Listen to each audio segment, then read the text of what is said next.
আসসালামু আলাইকুম, আমি মেহেদী হাসান হৃদয় কোয়েল হ্যাচারি থেকে। আসলে আমি পড়ালেখা শেষ করছি আপনার বিএসসি ইঞ্জিনিয়ারিং।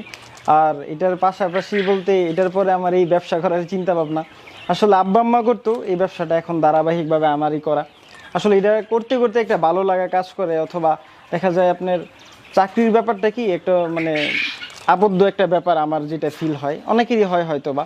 আসলে নিজের একটা ব্যবসা থাকলে বা নিজের আর্নের একটা ব্যাপার থাকলে মানে অন্যরকম একটা স্বতঃস্ফূর্ত কাজ করে, ভালো লাগে আর কি। এই জন্য ইনশাল্লাহ করা যায় কোয়েল পাখি। আর আমার দ্বারা যদি আরও 4-5টা-10টা ফ্যামিলি আলহামদুলিল্লাহ ভালো চলতে পারে, তো এটা খারাপ কিছু না। আলহামদুলিল্লাহ আমি মনে করি ভালো কিছু। আমি বর্তমানে আলহামদুলিল্লাহ প্রায় 45-50 হাজার পাখি দেখাশোনা করি, যে নিজস্ব পাখি আমার হ্যাচিং হয়, বাচ্চা বের করি, ছোট থেকে বড় করি, ইনশাল্লাহ সবই করি।